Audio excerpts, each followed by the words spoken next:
अस्सलाम वालेकुम नाजरीन, आप देख रहे हैं program the review Kamran Yusuf और शहबाज राना के साथ। द रिव्यू में हम पाकिस्तान की मईशत, खारजा अमूर और नेशनल सिक्योरिटी से जुड़े मामलात पर बात करते हैं। ज़ाहिर है कि प्रोग्राम का हम आगाज़ करेंगे इस वक्त जो सबसे बड़ी स्टोरी है और होनी भी चाहिए, वो है जो सैलाब के नतीजे में जो तबाहकारियाँ हो रही हैं। ख़ास करके जो सिंध और बलूचिस्तान है वो सबसे ज़्यादा मुतासर हुए हैं। हमने देखा कि अक़वाम मुत्तहिदा के सेक्रेटरी जनरल ने भी पाकिस्तान का दौरा किया और उनके दौरे का मकसद पाकिस्तान के साथ एक तो इजहार यकजहती करना था और दूसरा दुनिया की तवज्जो मबजूल कराना था पाकिस्तान की तरफ के वो क्यों पाकिस्तान की मदद करें। जो उन्होंने अदाद-ओ-शुमार बताए वो बज़ाहिर जो हुकूमती जो आदाद-ओ-शुमार हैं उससे बढ़कर हैं। उनका ये कहना था कि पाकिस्तान को जो नुकसानात हुए हैं अभी तक इन सैलाबों के नतीजे में वो कोई 30 अरब डॉलर हैं और ये फिगर ज़्यादा भी हो सकता है। और दूसरा जो शहबाज उन्होंने बात की, मेरे ख्याल में काफ़ी उन्होंने पाकिस्तान की हिमायत की। उन्होंने एक तो ये कहा कि एक तो जो नेचर के खिलाफ दुनिया ने एक जंग कर रखी है, तो ये कुदरत का निज़ाम है कि कुदरत जो है वो नेचर फाइट बैक करती है, लेकिन फाइट बैक ऐसे करती है कि वो तो नेचर ब्लाइंड है। वो उन ममालिक को टारगेट नहीं कर रही कि जिनकी वजह से ये क्लाइमेट चेंज के मसाइल हैं, बल्कि उन ममालिक को जिनका 1% से भी कम हिस्सा है ये माहौलियात को ख़राब करने में, उनको वो नुकसान पहुंचा रहे हैं। तो उनका मैसेज बाकी दुनिया के लिए, ख़ास करके तरक्की याफ्ता जो ममालिक हैं उनके लिए यह था कि आपको पाकिस्तान की मदद करनी चाहिए। और मदद करना ये नहीं कि आप पाकिस्तान के साथ कोई एहसान करेंगे, इजहार यकजहती करेंगे, बल्कि ये इंसाफ का तकाजा है कि पाकिस्तान की मदद की जाए। बिल्कुल ठीक कहा उन्होंने। और ये एक ग्रोइंग रियलाइजेशन है दुनिया में कि पाकिस्तान को जो इस वक्त सैलाब की वजह से तबाहकारियों का सामना है वो पाकिस्तान की अपनी गलतियों की वजह से नहीं। ये तो हो सकता है कि जो सैलाब की वजह से आफत आई है उसको निपटने के लिए हमारे पास वो तैयारी नहीं थी हमारी। ऑल्दो कि दुनिया ये हमेशा कहती रही, हम खुद कहते रहे जी कि पाकिस्तान उन ममालिक में शामिल है जहां पे क्लाइमेट चेंज का सबसे ज्यादा इंपैक्ट आएगा, बट हमने उसके लिए कभी कोई तैयारी नहीं की। यूएन सेक्रेटरी जनरल की जो विजिट है उससे जो दुनिया में पहले ये रियलाइजेशन थी कि पाकिस्तान बहुत बुरी तरह मुतासर हुआ है, उससे ये चीज और हाईलाइट हुई है। जहां तक उन्होंने नुकसानात की बात की है 30 अरब डॉलर, ये तमाम अभी इब्तदाई तखमीने हैं। वजारत खजाना ने अब तक 3 एस्टिमेट्स उन्होंने दिए हैं। पहला अगर मेरे ख्याल में वजारत खजाना के एस्टिमेट्स पे आने से पहले खुद सुन लेते हैं कि यूएन के सेक्रेटरी जनरल ने कहा क्या बुनियादी तौर जब वो नेशनल फ्लड रिस्पॉन्स और कोऑर्डिनेशन सेंटर में कल वो गए, जहां पर उनको बाकायदा तौर पर ब्रीफिंग दी गई। उनके साथ वज़ीर-ए-आज़म शहबाज शरीफ भी मौजूद थे। तो उन्होंने बुनियादी तौर पर वहां पर क्या कहा, खास करके जो पाकिस्तान को अभी तक सैलाब की वजह से नुकसानात हुए हैं। But I want to say a few words to the international community. Pakistan needs massive financial support to respond to this crisis that have costed, according to some estimates I've heard today, about $30 billion and counting. And that support is entirely necessary, and it is not a matter of solidarity, it's a matter of justice. जी, अक़वाम मुत्तहिदा के जो secretary general हैं भरपूर appeal कर रहे थे बैनुल अक़वामी बिरादरी से कि पाकिस्तान की मदद की जाए। अब ये बड़ी दिलचस्प बात है, यूजली ये होता है कि जब हुकूमत पाकिस्तान कोई आदाद-ओ-शुमार देती है, 2010 में भी सैलाब आए तो हमने शायद नंबर ज्यादा दिए, $43 बिलियन। इंटरनेशनल कम्युनिटी ने या जो इंटरनेशनल फाइनेंशियल इंस्टीट्यूशंस हैं उन्होंने अग्री नहीं किया। अभी आप ही की कल की जो स्टोरी है जिसमें आपने कहा कि जो अभी तक तखमीना लगाया गया नुकसानात का वो 20 अरब डॉलर है, लेकिन जो अक़वाम मुत्तहिदा के सेक्रेटरी जनरल हैं उनका ये कहना है कि जो उनको आदाद-ओ-शुमार बताए गए हैं पाकिस्तान के अभी तक जो नुकसानात हैं वो 30 अरब डॉलर हैं और ये उससे ज्यादा भी हो सकते हैं। तो ये इतना ज्यादा फर्क क्यों है 10 अरब डॉलर का? अच्छा, इनके पास फिगर्स आए कहां से? पहले स्टेटमेंट पे गौर कर ले, नंबर पे बाद में बात करें। दूसरा इन्होंने जो कहा कि एक मैसिव फाइनेंशियल सपोर्ट पाकिस्तान को चाहिए। अनफॉर्चुनेटली एक रियलाइजेशन तो है, इसमें तो कोई अच्छी बात है, ये कोई बुरी बात नहीं है, बट जो एक चीज़ मुझे होती हुई नज़र नहीं आ रही, हमारी कुछ मुलाकातें हुई हैं, एक दुनिया के अंदर एक और चीज़ का भी उनको रियलाइजेशन है कि पाकिस्तान हमेशा जो सिंपैथी कार्ड है उसको प्ले करता है। और ये कोई इस मौके पे इस चीज़ का सामने आना कोई अच्छी बात नहीं है। ये जो मैं बात कर रहा हूँ, जो पाकिस्तान के अंदर काम कर इंटरनेशनल फाइनेंशियल इंस्टीट्यूशंस, उनका एक व्यू है कि हमेशा जब भी 2005 का जल्जला आया, दुनिया ने मदद की, पाकिस्तान ने कुछ नहीं किया। 2005 की जो तबाहकारियां थी उसके लिए जो रिकंस्ट्रक्शन के लिए पैसा दिया गया $7 अरब की, उस वक्त गालबन बात हुई थी, if I am not wrong. आज तक जैसे हमने पिछले प्रोग्राम में जिक्र किया कि न्यू बालाकोट सिटी है ही नहीं, एग्जिस्ट ही नहीं करता। जो सड़कें हैं वहां पर भी पत्थर पड़े हुए हैं, सिटी तो बहुत दूर की बात है। 2010 में फ्लड्स आए, आपने $43 बिलियन का एस्टिमेट दिया। फिर बाद में वर्ल्ड बैंक और एडीबी ने $9.7 बिलियन का एस्टिमेट दिया। हमने पैसा ले लिया, जितना भी आया, हमने कुछ नहीं किया, हमने रेजिलियंस बिल्ड नहीं की। फिर 2012 के भी सैलाब आए थे, उसका इंपैक्ट इतना ज्यादा नहीं था, उसका जिक्र नहीं होता। अब आ जाते हैं 2022 में। लेकिन इसमें एक जो चीज आपने कहा ना कि लगता उनको ये है कि जो इंटरनेशनल बैन अवी बिरादरी है या इंटरनेशनल फाइनेंशियल इंस्टीट्यूशन है कि हम शायद सिंपथी गेन करने की कोशिश करते हैं। कल भी हमने स्पेशल प्रोग्राम किया था, मैं 4 दिन वहां पे रहा, 3 अजला में गया, सक्कर, खैरपुर और कंबर शादात कोट।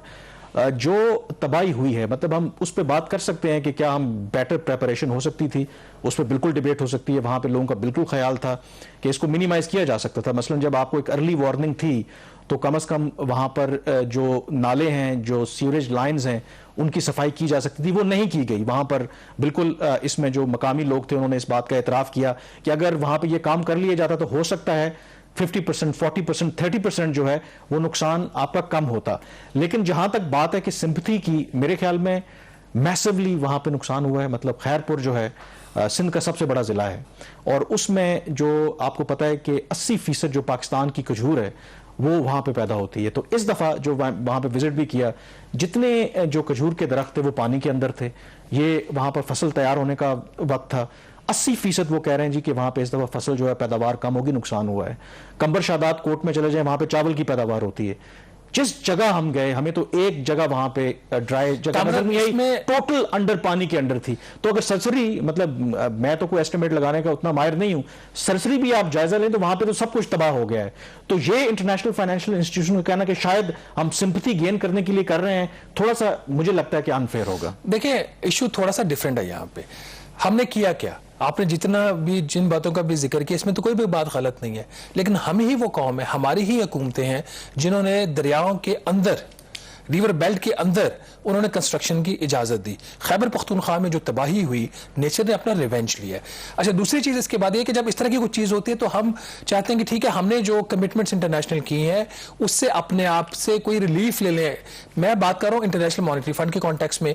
हमारा जो IMF का प्रोग्राम है वो मेरा ख्याल तकरीबन वो इररेलेवेंट हो गया है। हमारा ये ख्याल है, कम से कम गवर्नमेंट ऑफ पाकिस्तान का ये ख्याल है कि जो प्रोग्राम IMF से हमने साइन किया और जिसकी मंजूरी IMF के बोर्ड ने 29 अगस्त को दी, वो इररेलेवेंट हो गया। IMF इसको कैसे देखता है? मेरा ख्याल है कि IMF इसको ऐसे देखेगा कि जी ठीक है, आपके लॉसेज हुए, उसका जो बजट से खर्चा होगा उसकी हद तक हम आपको रिलीफ एडजस्टमेंट देने को तैयार हैं। तो क्या आपने जो स्टेट ओन एंटरप्राइजेस का कानून पार्लियामेंट से पास करवाना है उसमें कोई सलाब, कोई रुकावट है? क्या आपने जो बिजली की कीमतों में इजाफा करना है एनुअल बेस टैरिफ के मद में, उसमें सलाब, कोई रुकावट है? तो अगर एक तो ये चीज, वो इसको इस तरीके से देखेंगे कि जहां पे जेन्युइनली पाकिस्तान का नुकसान हुआ है वो पाकिस्तान को रिलीफ देंगे। जहां पे हमने इसको सैलाब को एज एन एक्सक्यूज इस्तेमाल किया, वहां पे IMF शायद आपको रिलीफ ना दे। ये बड़ा एक इंपॉर्टेंट पॉइंट है, ये हुकूमत पाकिस्तान को समझ लेना चाहिए। लेकिन ये भी हमें समझ लेना चाहिए, मैं अग्री करता हूं आपसे, लेकिन जो भी IMF का, जब PTI का दौर हो या ये दौर हो, जो उनकी कड़ी शरायतें, हमारा अपना कसूर है, जो रिफॉर्म्स, उसका जो खमियाजा है वो आम लोगों ने भुगता है। अगर आप तसव्वुर करें, तेल की कीमतों में, बिजली की कीमतों में, गैस की कीमतों में अगर इजाफा होता है और वो अक्रॉस द बोर्ड होता है, तो आप तसव्वुर करें कि उन इलाकों में जिनके घर तबाह हो गए, जिनका मुआश छिन गया, जिनके पास रोजगार नहीं है, और फिर ऊपर से उनको कोई हुकूमत की तरफ से उस तरह इमदाद भी नहीं मिल रही, और फिर बिजली भी महंगी हो, गैस भी महंगी हो, पेट्रोल भी महंगा हो, तो इम्पैक्ट तो उसका आएगा ना। तो ये कंसिडरेशन तो आएगा, लेकिन फंड को फिर करनी पड़ेगी कि हमारी हुकूमतों की जो कोताही है वो सजा जो है वो आम लोगों को मिलेगी। लेकिन आप उस पे आ जाते हैं कि ये जो चले लॉसेस की बात करें, लॉसेस की बात, ये तो अभी टाइम बताएगा ना कितनी रिलीफ आपको मिलती, कितनी आलमी जो आपको दुनिया है आपको कितना उसके अंदर उसमें मिलता है नंबर। देखिए, जहां पे जो UN सेक्रेटरी जनरल बात कर रहे थे, उन्होंने $30 अरब एंड काउंटिंग के मजीद भी इसमें इजाफा हो सकता है, उन्होंने नुकसानात का तखमीना दिया। इस वक्त जितने भी नंबर्स हैं एज ऑफ टुडे वो तमाम जो नंबर हैं वो बहुत इब्तदाई तखमीने हैं। वजारत खजाना के 3 नंबर चेंज हो चुके हैं पिछले 10 दिन के अंदर। पहला जो नंबर आया था वो 10 से 12 अरब डॉलर का हमने रिपोर्ट किया। मेरी जो खबर थी जो प्रिंट हुई जुमे वाले दिन, उसमें नंबर था 15 से 20 अरब डॉलर का, और ये एक रिपोर्ट है वजारत खजाना की। अब उसी रिपोर्ट को फर्दर अपडेट कर दिया गया है, और याद रहे कि ये जो अपडेट हुआ है आफ्टर यूएन सेक्रेटरी जनरल की स्टेटमेंट के हुआ है, ठीक है। और अब जो नंबर रिवाइज आ रहा है वो आ रहा है 18 से 24 अरब डॉलर का पाकिस्तान का नुकसानात का तखमीना है। इसकी डिटेल में मेरे ख्याल ब्रेक के बाद बात करेंगे, लेकिन थोड़ा सा अगर मोटा से इसका बताएं नुकसान ये हो किधर से रहा है, कहां से मेजर लॉसेस कहां से आ रहे हैं। लाइफ स्टॉक का इनका ख्याल है हुकूमत पाकिस्तान का कोई कम से कम 4 अरब डॉलर का नुकसान हुआ है। आज के एक्सचेंज रेट के ऊपर देखें कोई 900 अरब रुपया से ज्यादा ये अमाउंट बनती है। नंबर ऑफ लाइफ स्टॉक जो एनिमल्स जो मारे गए हैं जो इसमें हलाक, वो तकरीबन आपके हैं इनके बकौल को 7.5 लाख है, जिसमें सिर्फ बलूचिस्तान में 5 लाख है। अच्छा, एक दूसरा नंबर जो बढ़ा है इसके अंदर वो है जो हाउसिंग सेक्टर है, जो लोगों के मकानात तबाह हुए, उसका इन्होंने मिनिमम जो एस्टिमेट लगाया है वो 6 अरब डॉलर का लगाया है। बाकी ये 10 हो गया आपका। बाकी जो है आपका नंबर जो अगर 24 अरब डॉलर भी लेते हैं तो 14 अरब डॉलर जो तखमीना नुकसानात का वो है इनका, जो आपकी इकॉनमी के लॉसेज हैं, डायरेक्ट लॉसेज। ये तो डैमेजेस हो गए ना, ये इकॉनमी के जो डायरेक्ट लॉसेज हैं 14 अरब डॉलर के। उसके अंदर सबसे ज्यादा नुकसान जिसका आप भी जिक्र कर रहे थे वो फसलों का हुआ है। फसलों की मद में जो इन्होंने तखमीना लगाया है वो 8 अरब डॉलर का पाकिस्तान ने अभी इस वक्त स्टेज पे लगाया, लेकिन ये इब्तदाई नंबर है। बाकी यहाँ पे ब्रेक लेते हैं। और दूसरा जो जाहिर है कि जो ये तो आपने बताया जो रोड इंफ्रास्ट्रक्चर है जिस बुरी तरीके से तबाह हुआ है, कि जाहिर है कि वो भी पाकिस्तान की मईशत को नुकसान पहुंचाएगा। और इवन के जो अभी भी जो सक्खर तक तो मोटरवे तक तो सूरत हाल बेहतर है, लेकिन आगे जो नेशनल हाईवे कराची तक है कई घंटों कई दिन जो है वो वहां पे ट्रैफिक जैम है, क्योंकि नेशनल हाईवे के ऊपर पानी है। जो सारी ट्रांसपोर्टेशन होती है गुड्स की और लोगों की मूवमेंट होती है वो उससे मुतासिर अभी तक हो रही है। तो जाहिर है कि वो भी पाकिस्तान की मईशत पर मनफी असर डालेंगे। यहाँ पे ब्रेक लेंगे और ब्रेक के बाद हमारी डिस्कशन जो है वो मजीद जारी रहेगी। जी, ब्रेक के बाद एक दफा फिर आपको खुशामदीद कहते हैं। हम तस्करा कर रहे हैं कि सैलाब की वजह से जाहिर है कि लोग बेघर भी हुए हैं, लोगों का मुआश भी छिना है, घर भी तबाह हुए हैं, और उससे जो पाकिस्तान की मईशत है उसको अरबों डॉलर का नुकसान हुआ है। अब सवाल ये है कि जो एक्चुअल नुकसान है वो हमारा कितना हुआ है। तो जो कल भी हमने देखा कि जब नेशनल फ्लड रिस्पांस जो कोऑर्डिनेशन सेंटर में जब यूएन सेक्रेटरी जनरल गए तो एहसन इकबाल ने वहां पर जो उन्हें बताया कि हम बहुत जल्द जो हमारा जो फाइनल फिगर है हम उस पर काम कर रहे हैं कि जो एक फाइनल एक नंबर हमारे पास आ जाए कि कितना नुकसान हुआ है। और वो टारगेट कर रहे हैं कि आपको पता है कि वज़ीर-ए-आज़म शहबाज शरीफ जो हैं वो यूएन जनरल असेंबली के सेशन के लिए इस महीने के एंड पे वहाँ पे जा रहे हैं। तो गवर्नमेंट की ये कोशिश है कि वो जाएं तो ज़ाहिर है फोकस उनका सैलाब और उसकी तबाहकारियों पे होगा, तो वो एक नंबर उनको दें। तो लगता ये है कि अगले कुछ दिनों में ये नंबर हमारे पास किसी हद तक आ जाएगा। बहरहाल वज़ारत ख़ज़ाना ने तो इनिशियल अपनी असेसमेंट दे दी है, अब इसकी verification in a way world bank या एडीबी बेसिकली यूएन सिस्टम से वो करवाना चाह रही है, आईएमएफ और बाकी भी, ताकि उसके बाद कोई वो अपना माइंड बना सके कि पाकिस्तान को क्या इन्होंने सस्ते कर्जे देने हैं, नहीं देने, या ग्रांट्स देनी है, कितनी देनी है। तो इसमें टाइम लगेगा। लेकिन अभी तक एडीबी और वर्ल्ड बैंक को कोई पाकिस्तान की तरफ से बाकायदा दरखास्त नहीं गई कि किसी भी किस्म की डैमेज एंड नीड असेसमेंट के लिए। अच्छा, अब नंबर्स की बात कर लेते हैं। जो हुकूमत का ख्याल है कि कम से कम 90 लाख से लेकर कामरान 1 करोड़ 20 लाख अफराद जो है वो गुर्बत की जो लकीर है, जिसको उसका एक नंबर एक होता है, उससे वो नीचे चले जाएंगे। मजीद ये वो क्लास थी या वो लोग थे जो वल्नरेबल थे या लो मिडिल इनकम थे या मिडिल इनकम ग्रुप में थे, वहां से ये नीचे जाएंगे, गुर्बत में ये लोग चले जाएंगे, गरीब हो जाएंगे। तो ये एक बहुत बड़ा, मतलब 1 करोड़ 20 लाख नंबर एक बहुत नंबर है। पाकिस्तान की एक अच्छी खासी आबादी जो है उससे अफेक्ट होगी। जो लोग फौरी तौर पर बेरोजगार होंगे वो उसका इनका तखमीना मिनिमम 10 से 20 लाख अफराद का है। तो मैसिव नंबर है। कहने को ये सिर्फ नंबर है, लेकिन जब आप इनको अफराद में इनको देखते हैं, इनको घरानों में देखते हैं और उन शक्लों को जिस तरह आप जिस इलाके से होके हैं, तो आपको अंदाजा होता है ये जो खास तौर पर इसका जो इंपैक्ट आएगा वो दही इलाकों में ज्यादा आएगा। और दही इलाकों के अंदर भी खवातीन, चूंकि एग्रीकल्चर सेक्टर पाकिस्तान का सबसे ज्यादा तबाह हुआ है और 78% जो है एग्रीकल्चर सेक्टर में वो इनफॉर्मल आपकी वहां पे वो लेबर काम कर रही होती है। इसमें मैं बल्कि आपको एक एग्जांपल भी दे देता हूं कि खैरपुर जो मैंने पहले भी बताया जिला जो है सबसे ज्यादा खजूर की प्रोडक्शन जो है वहां पे होती है, और इतनी ज्यादा प्रोडक्शन होती है कि 1-2 माह के लिए जब ये पैदावार आती है तो बलूचिस्तान, पंजाब से लेबर जो है वो खैरपुर जाती है, क्योंकि इतना वहां पे काम होता है। जब हम वहां पे एक जो खजूर की जो प्रोसेसिंग फैक्ट्री थी वहां पे गए, तो कुछ जो खवातीन थी वो वहां पे काम कर रही थी, तो उनसे मैंने पूछा, आप तसव्वुर करें, आप तो कह रहे हैं ना कि मजीद लोग गुर्बत के सतह से नीचे चले जाएंगे, वहां पे जो दिहाड़ी पे काम कर रही थी 300 से 400 रुपए पे वो वहां पे काम कर रही थी। तो अब वो भी उनसे छिन जाएगा, क्योंकि अगर 80% जो प्रोडक्शन है इस साल कम हुई है, तो आप तसव्वुर करें कि 3 से 400 रुपए जो एक घरेलू वहां पे खातून को मिलता था वो भी उनको नहीं मिल पाएगा। तो ये एक छोटी सी एग्जांपल है। तो इस तरह बाकी जो सेक्टर्स हैं मतलब बहुत मेरे ख्याल में मैसिव लॉस है।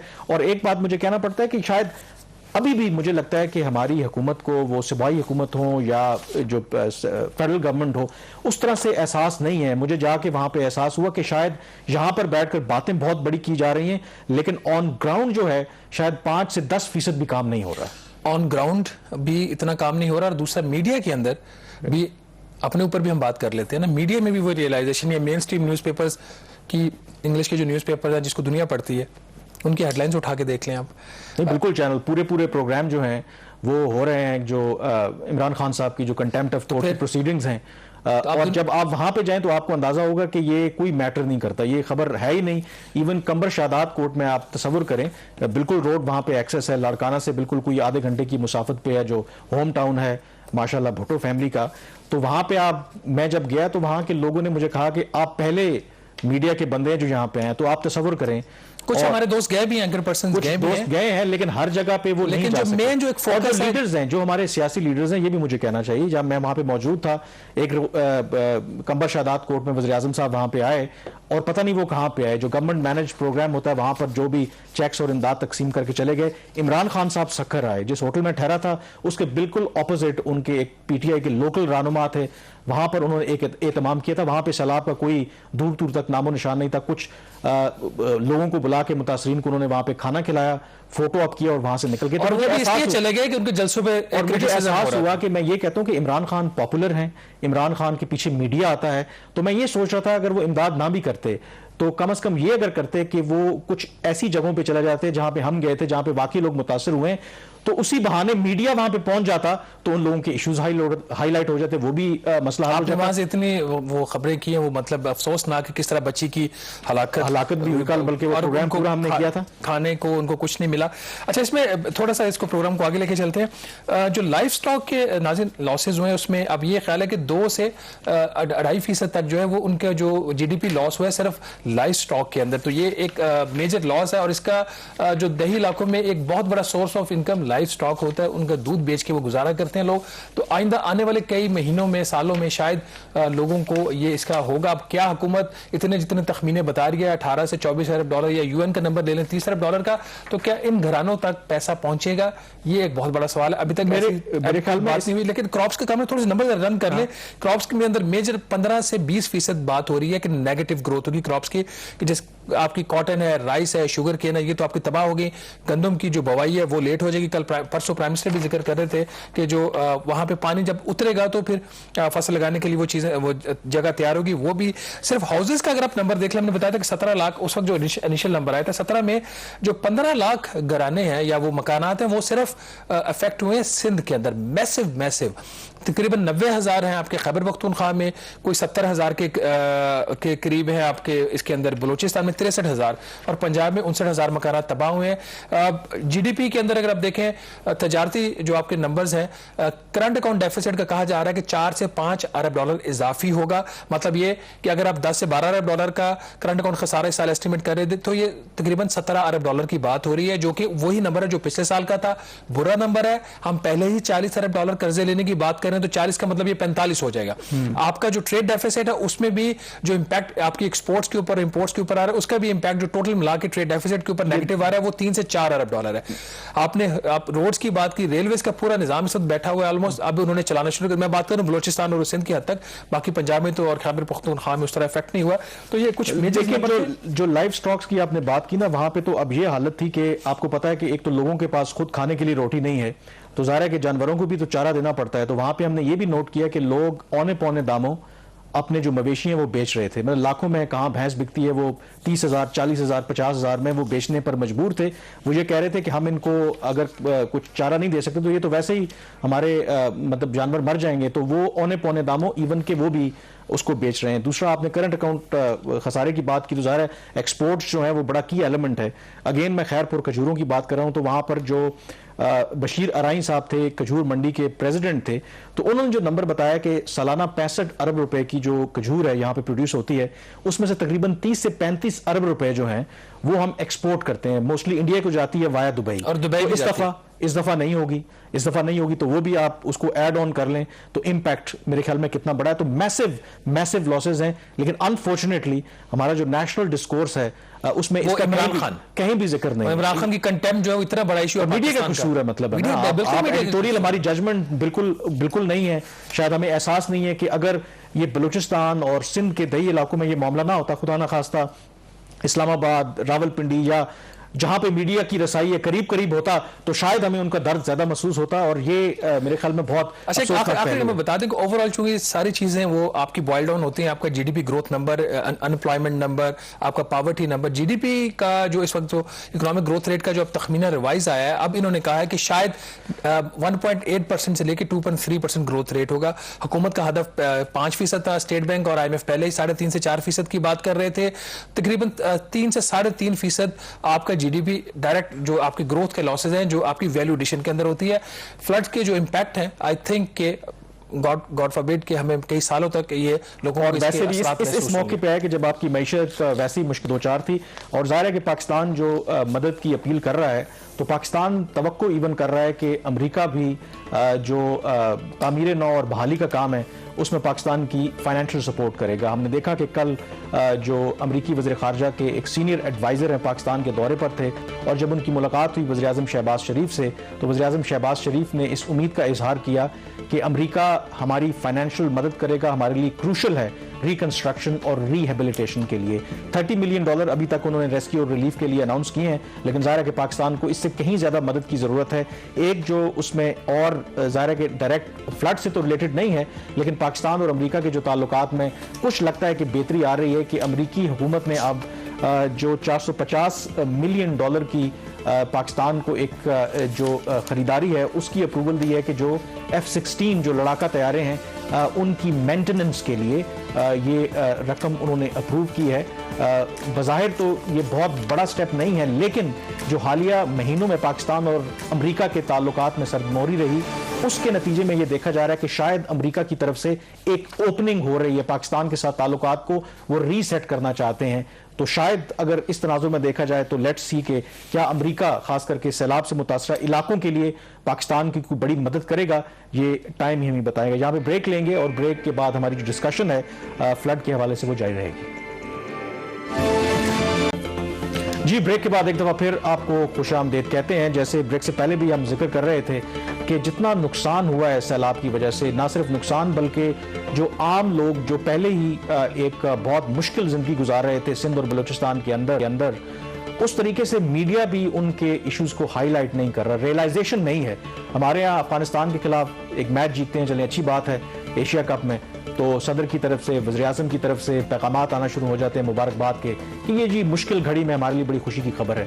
लेकिन अगर आप वहाँ पे जाएं तो शायद आपको अंदाज़ा होगा कि आप उनके ज़ख्मों पर नमक छिड़क रहे हैं। ऐसी कोई बात नहीं है, वहाँ पर उनको इस चीज़ से कोई लगाव नहीं है या इस चीज़ से कोई सरोकार नहीं है कि पाकिस्तान की क्रिकेट टीम कैसा परफॉर्म कर रही है, इमरान खान के खिलाफ जो तौहीन अदालत में क्या होगा। उनको तो सिर्फ अपनी सर्वाइवल का इस वक्त की फिक्र है। और इस तनाजुर में ये आप ही की खबर है कि एक तरफ जब हमारी तमाम तवज्जो जो है वो होनी चाहिए उन लोगों की बहाली के ऊपर, हमारे यहाँ जो गवर्नमेंट है वो वही पुराना तरीका है, तरक्याती प्रोग्राम के नाम पे बंदर बांट कर रहे हैं। वो पैसे जो उन लोगों को हमें देने चाहिए उनकी क्लीन ड्रिंकिंग वाटर के लिए, उनको खाने पीने के लिए, वो हम तरक्याती स्कीमों पे लगा रहे हैं। तो ये कितनी इनसेंसिटिविटी है हमारे यहाँ। देखिए, ये सियासत जो है मेरा ख्याल लोग सही कहते हैं कि उसका दिल नहीं होता है। ये एक अब वही सूरत हाल बनती जा रही है कि जब मुल्क के अंदर इतनी तबाहकारियां हो रही थी, नेशनल इकनॉमिक काउंसिल जो एक आईनी इदारा है जिसकी सदारत वज़ीर-ए-आज़म पाकिस्तान करते हैं और चारों सूबाई वज़राए आला उसके मेंबर्स होते हैं, उसकी मीटिंग भी कॉल नहीं की गई। एक समरी सर्कुलेट करके इस चीज़ की मंजूरी ली जाती है कि जो तरक्याती प्रोग्राम जो है पब्लिक सेक्टर डेवलपमेंट प्रोग्राम 2022-23 जिसकी पार्लियामेंट ने मंजूरी दी थी अभी जून में ही, उसमें मजीद 47 मंसूबे शामिल कर दिए गए हैं और 47 मंसूबे उनकी जो कोई लागत बनती है कोई 78 अरब रुपया और 23 अरब, यही जो पैसा जिसकी हम बात करते हैं, पैसे है नहीं पाकिस्तान के पास, जो 727 अरब रुपए का टोटल पीएसडीपी था इस साल का मंजूर हुआ, उसमें से 23 अरब निकाल कर इन जो 47 मंसूबे हैं उनको देने का फैसला हो गया और इसकी एक बाकायदा मंजूरी ले ली गई है। याद रहे ये ऐसे वक्त में हो रहा है, नंबर 1 जब सैलाब है और सैलाब की वजह से जो ये वजारत खजाना की रिपोर्ट का हम जिक्र कर रहे थे उसके मुताबिक जो पीएसडीपी इस साल का 727 अरब है उस पर 30% उसमें से पैसा निकालना पड़ेगा और निकाल कर आपको सैलाब की जो जरूरियात है वो पूरी करनी पड़ेगी। 30% का मतलब बनता है कोई 218 अरब। तो पहले ही पीएसडीपी आपके पास कम था, उसमें से कोई 30% वैसे निकल जाएगा और जो बाकी पैसे बचे हैं उसमें से पॉलिटिकली मोटिवेटेड प्रोजेक्ट्स जो हैं वो शामिल कर लिए गए हैं। और मेरा ख्याल इससे बड़ा कोई इनके लिए ये एक लम्हा फिक्रिया शायद अवाम के लिए होना चाहिए कि किस किस्म के हमारे सियासतदान हैं, किस किस्म के हमारे जो हुक्मरान हैं, उनको किसी भी चीज़ का एहसास नहीं है, वो वक्त नहीं देखते, सिर्फ अपनी सियासत और कॉन्स्टिट्यूंसी पॉलिटिक्स के ऊपर इनका सारा फोकस है। ये कामरान ये इनकी मंसूबे तो उन्होंने कोशिश की थी कि जुलाई में ही ये ऐड करवा लेते और इन्होंने किताब छप गई, लेकिन जो प्लानिंग मिनिस्ट्री की ब्यूरोक्रेसी थी उसने रिफ्यूज कर दिया इनको पैसा देने के लिए कि हम फिर कल नैब के चक्कर काट रहे होंगे तो हमें किस मुसीबत में डाल रहे हो। फिर जुलाई में एक समरी वज़ीर आज़म साहब को भेजी जाती है कि इसका एंटिसिपेटरी अप्रूवल दे दिया। एनईसी चेयरमैन प्राइम मिनिस्टर ने भी रिफ्यूज कर दिया कि नहीं मैं एंटिसिपेटरी अप्रूवल नहीं कर दूंगा, शायद वो नैब से थोड़े से डर गए थे और सही डरे थे, बनता नहीं था। फिर एनईसी को समरी सर्कुलेट करके इसकी मंजूरी ली जाती है, लेकिन इसके अंदर अभी भी ये जो इनको अब शामिल किया जाएगा एक स्पेशल प्रोसीजर के तहत। जो डिमांड फॉर ग्रांट्स की जो किताब है, पिंक बुक जिसको बोलते हैं, वो भी छप चुकी है और नाज़रीन किन इलाकों में ये स्कीमें हैं उससे आपको अंदाजा हो जाएगा किन्होंने स्कीमें ऐड करवाई हैं। ये प्रोजेक्ट जो ऐड किए गए इसमें ज़्यादातर सड़कों के मंसूबे हैं, कम्युनिटी वेलफेयर के प्रोजेक्ट्स हैं। जो कम्युनिटी वेलफेयर वफाकी हुकूमत का काम नहीं है, सूबाई हुकूमतों का, ये ज़िला हुकूमतों का काम होता है। कुछ हस्पताल भी हैं और कुछ एजुकेशन के भी इंस्टीट्यूट्स हैं, लेकिन कहाँ पे है ये ज़रा सुन लीजिए। नवाबशाह में है, आप जानते हैं नवाबशाह किसका है शहर, सांगड़, उसके बाद बहावलपुर है, बसीमा है, जल मक्सी है, जल मक्सी के कई एक से ज्यादा कई मंसूबे हैं। चागी के अंदर है लसबेला, खुजदार, कोयटा और फिर अन्य जो है 268 कॉन्स्टिट्यूंसी के नाम से मंसूबे डाले गए हैं। जिन साहब की ये मेरे ख्याल बीएनपी के शायद वहां से एमएनए मुंतखब हुए थे, उनका मंसूबे इसके अंदर शामिल है। पिशीन है, लकी मरवत है, किला अब्दुल्ला, गुजरात, कलात, ये वो बड़े बड़े डिस्ट्रिक्ट्स हैं जहां पे ये 47 मंसूबे बजट पास होने के बाद शामिल किए गए हैं। तो इसका मतलब यही है कि अगेन इनको इतना ख्याल नहीं है और ये बड़े अफसोसनाक पहलू है मेरे ख्याल में। और इसी से हम एक गलत मैसेज दुनिया को भी देते हैं। हम दुनिया को तो ये कह रहे हैं कि हमें इमदाद की जरूरत है, लेकिन अपना हाउस जो है वो हम इन ऑर्डर नहीं करना चाहते। जो अगेन मैं बार बार इसलिए ये एम्फेसाइज कर रहा हूं कि सैलाब से जो मुतासरा इलाके हैं वहां पे ऐसी सिचुएशन है कि यहाँ पे एक एक रुपया मैटर करता है। कि पानी की एक जो बोतल है ना, वो भी उनके लिए इस वक्त एक नेमत से कम नहीं। मेरे ख्याल काम करते कामरान अगले प्रोग्राम में नेक्स्ट वीक इंशाल्लाह ये जो 23 अरब जिन मंसूबों से निकाला गया है उनकी बात करते हैं, वो उसको डिस्कस करते हैं कि कौन से मंसूबे से अफेक्ट होंगे, इनकी सियासत की भीड़ चढ़ेंगे। और एक ऐसे मौके कि जब पाकिस्तान कर्जों के बोझ तले दबता जा रहा है। जो नए आदादो शुमार आए हैं वो होश उड़ाने वाले हैं कि पाकिस्तान के कर्जों में मजीद कितना इजाफा हुआ। ब्रेक के बाद उस पर बात करेंगे।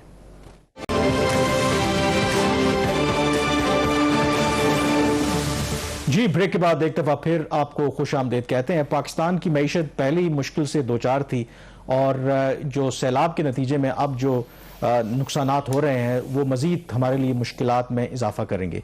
और दूसरी तरफ ज़ाहिर है कि अच्छी खबरें नहीं आ रही, बावजूद इसके कि IMF के साथ प्रोग्राम की बहाली तो हुई है, नई किस्त भी जारी हो गई है, डॉलर एक दफ़ा फिर जो है वो ऊपर जाना शुरू हो गया है। और जो जुलाई के आदाद शुमार जो खुद स्टेट बैंक ने जारी किए हैं वो होश उड़ाने वाले हैं जहां तक कर्जों की बात करें। तो ये जो कर्जों का मामला है शहबाज, क्या हम कभी इसको हल कर पाएंगे? जाहिर है कि ये हर गवर्नमेंट जब अपोजिशन में होती है तो वो गवर्नमेंट पे तनकीद करती है कि जी ये लोग इतना कर्जा पाकिस्तान के ऊपर चढ़ा गए। ये जो गवर्नमेंट अभी आई है ये इमरान खान साहब पे तनकीद करती थी। इमरान खान साहब इन पर तनकीद करते थे जब ये गवर्नमेंट में थे।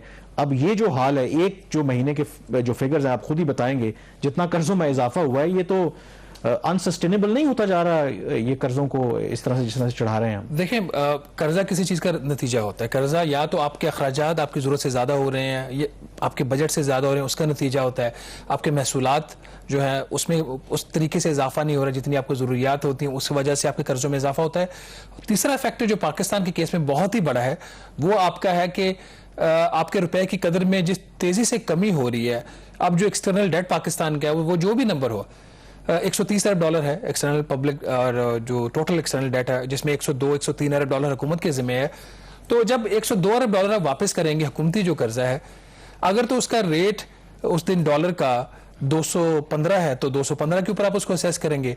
तो अगर आपका स्टॉक का जो वो रेट उसको उस दिन का जो नया रेट है, अगर जिस तरह कल का आखिरी जो क्लोजिंग रेट था वो 228 इशारिया कोई 18 रुपए था एक डॉलर, जो 240 से वापस हुआ था।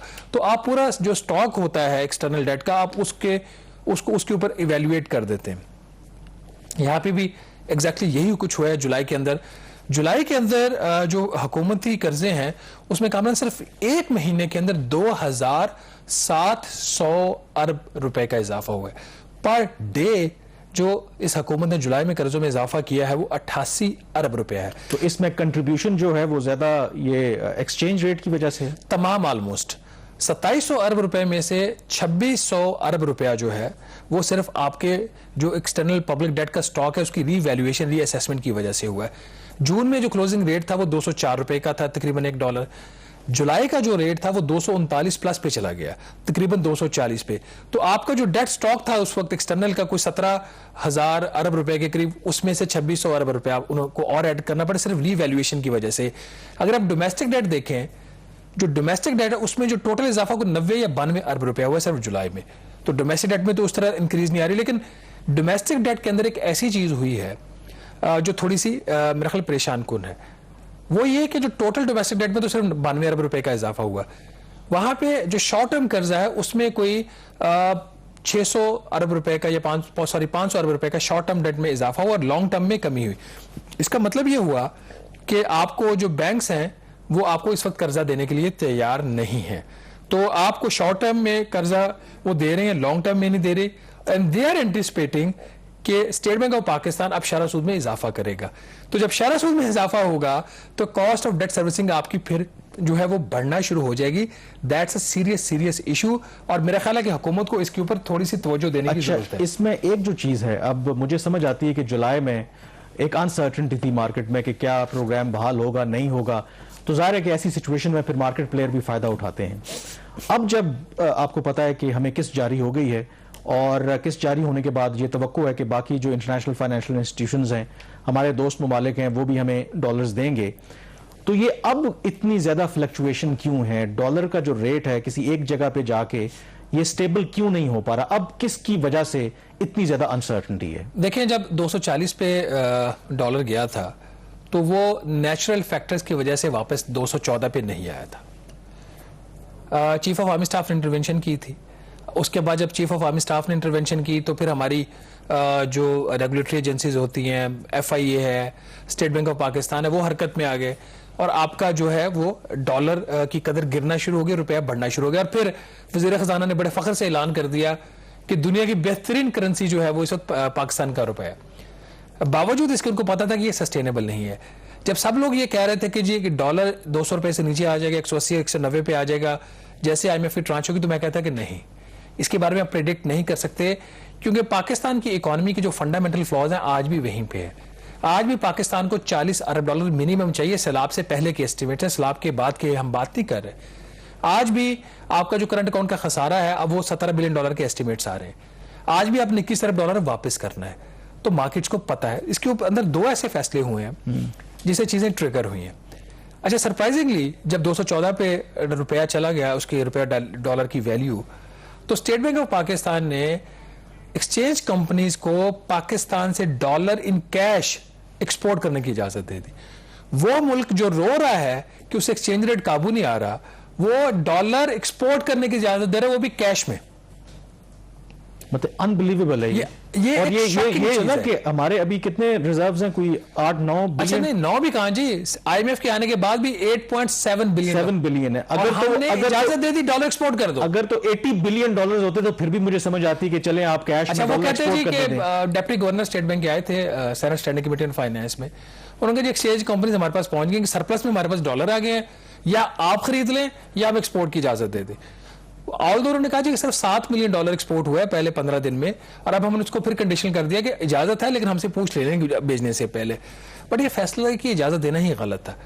दूसरा एक जो फैसला हुआ वो ये कि सिविल एविएशन अथॉरिटी ने एक सर्कुलर जारी किया कि जो भी पाकिस्तान के अंदर बाहर से फॉरेन करेंसी आएगी इंटरनेशनल पैसेंजर्स जहाज के अंदर, उनको एक फॉर्म दिया जाएगा, उसमें वो उसको डिस्क्लोज करेंगे। अच्छा, इसकी वजह से चूंकि बहुत सारी करेंसी जो होती है वो ट्रैवल के दौरान वो आती है, तो लोगों ने करेंसी जो पहले दुबई से लाते थे यहाँ पे पाकिस्तान में आके वो सेल करते थे, डॉलर भी आता था, बाकी करेंसीज भी आती थी, वो लाना, वो call deputy governor state bank of Pakistan के, हमें एक्सचेंज कंपनीज ने कहा कि जी उनको फियर था कि FIA कुछ करेगा या कस्टम्स कुछ करेगा, तो हमने वो लाना कम कर दी। उसकी वजह से भी रुपए की कदर के ऊपर दबाव आया। तो वो मुल्क जो 40 अरब डॉलर का कशकोर लेके फिर रहा है वो डॉलर एक्सपोर्ट करने की भी इजाजत देता है, और वो मुल्क जो 40 अरब डॉलर को उसको चाहिए बिफोर फ्लड्स, वो जो बाहर से करेंसी आ रही उसके अंदर रुकावटें पैदा कर रहा है। मतलब फिर हम अनबिलीवेबल फिर हम है कहते कि जो हैं कि डॉलर मुल्क किधर जा पाकिस्तान रहा है। में आ रहे हैं उनमें रुकावट पैदा कर रहे हैं और फैसिलिटेट कर रहे हैं कि यहाँ से डॉलर आप बाहर ले जा जाएं। अनबिलीवेबल है, पता नहीं ये किस तरीके से और कैसे फैसले हो रहे हैं, और फिर नतीजा आपके सामने। प्रोग्राम द रिव्यू से इतना ही। मुझे कामरान यूसुफ और शहबाज राना को इजाजत दीजिए। अल्लाह हाफिज।